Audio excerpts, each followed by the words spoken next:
Good afternoon all of you. देखिए, आज हम बात करते हैं शैक्षिक नेतृत्व के भाग 2 की। कल हमने आपको भाग 1 में जो नेतृत्व का अर्थ, नेतृत्व की परिभाषाएं और नेतृत्व के प्रकार बताए थे। आज हम बात करते हैं नेतृत्व की शैलियों की, कि नेतृत्व की शैलियाँ कितने प्रकार की होती हैं। तो देखिए कि नेतृत्व की शैलियाँ 2 प्रकार की होती हैं, गुणों के आधार पर नंबर 1 और नंबर 2 अनुगामियों के आधार पर। ठीक है, समझ गए कि नंबर 1 गुणों के आधार पर और नंबर 2 अनुगामियों के आधार पर। तो सबसे पहले हम बात करते हैं गुणों के आधार पर। तो गुणों के आधार पर 3 प्रकार की होती हैं। नंबर 1 आधिकारिक शैली, नंबर 2 जनतंत्रीय शैली और नंबर 3 हस्तक्षेपीय शैली। बहुत ध्यान से सुनेंगे, आपको नोट्स बनाना है। तो देखिए, तो सबसे पहले हम बात करते हैं आधिकारिक शैली की। आधिकारिक शैली में क्या होता है, जैसे इस शैली के अंतर्गत जो नेतृत्व करता है, ठीक, वो अपनी इच्छा अनुसार कार्य करता है। जो नेता होता है वो अपनी इच्छा अनुसार कार्य करता है। अंग्रेजी शासनकाल में इसी प्रकार की शैली को अपनाया जाता था और उसके अंडर में, उसके दबाव में अन्य लोग काम करते थे।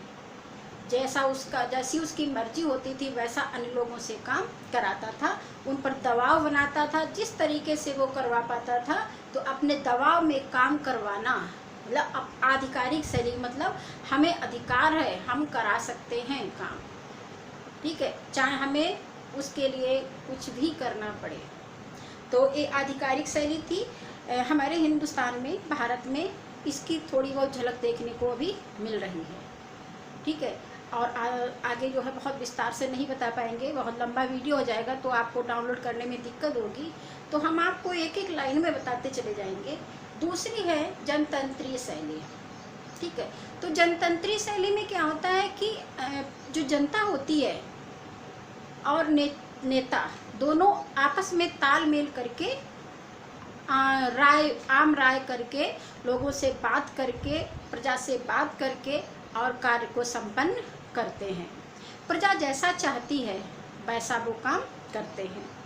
तो ये हो गई हमारी जनतंत्रीय शैली। जनतंत्रीय शैली मतलब तालमेल बैठा के काम करना, प्रजा के अनुसार काम करना, ये हमारी जनतंत्रीय शैली हो गई है। और नंबर 3 है हस्तक्षेपीय शैली।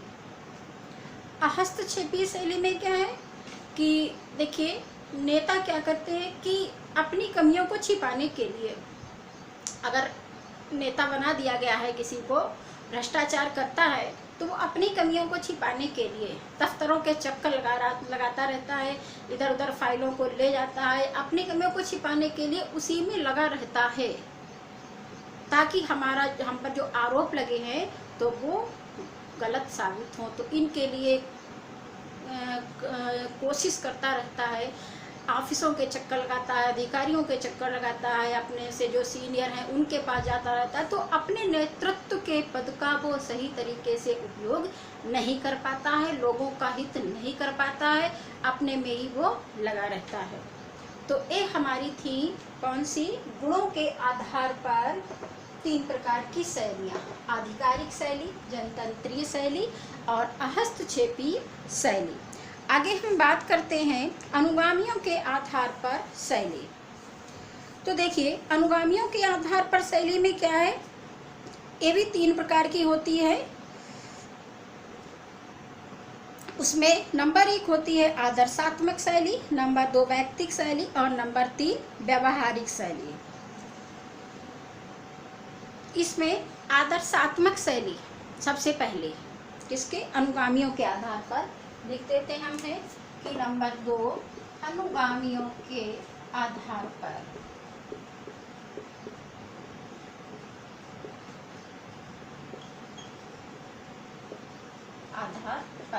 ठीक है, ये 3 प्रकार की होती है। ये भी एक होती है आदर्शात्मक शैली,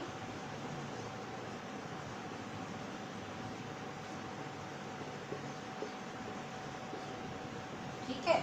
नंबर 2 होती है व्यक्तिक शैली,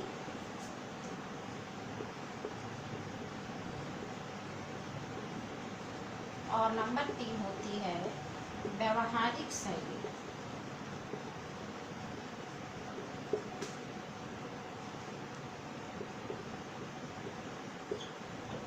देखिए, इसमें सबसे पहले आदर्शात्मक शैली की हम बात करते हैं। इसके अंतर्गत आता है कि इसमें किसको, संस्था को या संगठन को सबसे ऊंचा माना जाता है, सर्वोच्च पद माना जाता है। आदर्शात्मक शैली में संस्था या संगठन को सर्वोच्च माना जाता है और व्यक्ति को संस्था अथवा संगठन के अनुरूप कार्य करना होता है। जैसा संस्था चाहती है या जैसा संगठन चाहता है वैसा ही उसे कार्य करना पड़ता है। तो इसमें हमारा निजी विद्यालय भी आ सकता है कि जैसा संस्था चाहती है वैसा ही हमें कार्य करना है, वैसा ही हमें पढ़ाना है, उसी टाइप से हमें कार्य करने हैं। तो नंबर 2 हो गई, इसको समझ लेंगे एक ही लाइन में। आदर्शात्मक शैली के मतलब है कि संस्था या संगठन को सर्वोच्च माना जाता है और व्यक्ति संस्था या संगठन के अनुसार ही कार्य करता है, उसे उसी प्रकार के कार्य करने होते हैं।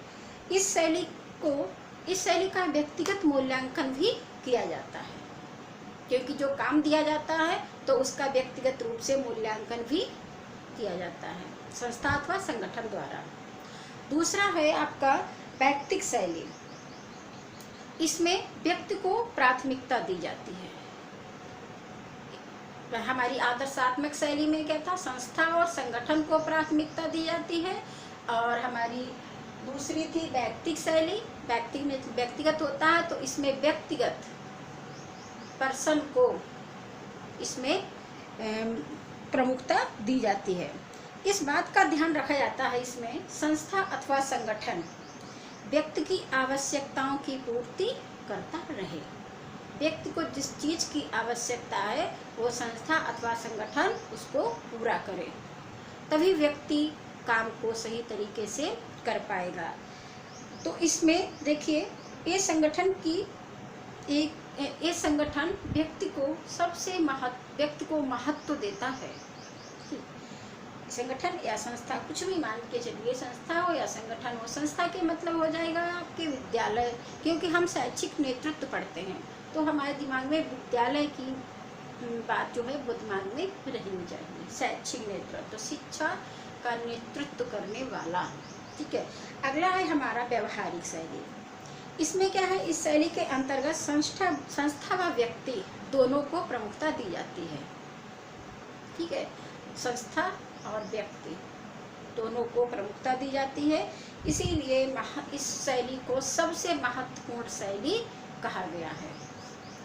इसमें व्यक्ति और संगठन दोनों को तालमेल बैठाना होता है और दोनों को मिलजुल कर कार्य करना होता है। संस्था जैसा चाहती है वैसा उसी प्रकार का व्यक्ति काम करता है, उसी प्रकार के व्यक्ति को काम करने होते हैं, और व्यक्ति जैसा परिवर्तन चाहती है अपने संस्था या संगठन में उसी प्रकार का वो परिवर्तन भी कर सकती है।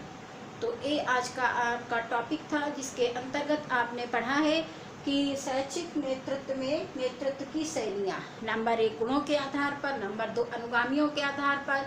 गुणों के आधार पर 3 प्रकार की शैलियाँ होती हैं, आधिकारिक शैली, और नंबर 2 आपकी होती है जनतंत्रीय शैली, और नंबर 3 हस्तक्षेपीय शैली। दूसरे अनुगामियों के आधार पर भी 3 प्रकार की शैलियाँ होती हैं, आदर्शात्मक शैली, व्यक्तिगत शैली और व्यवहारिक शैली। इनको आप अच्छी तरीके से इनके नोट्स बना लीजिएगा, और आगे का जो है आगे का पाठ जो है वो आपको कल मिलेगा। थैंक्स।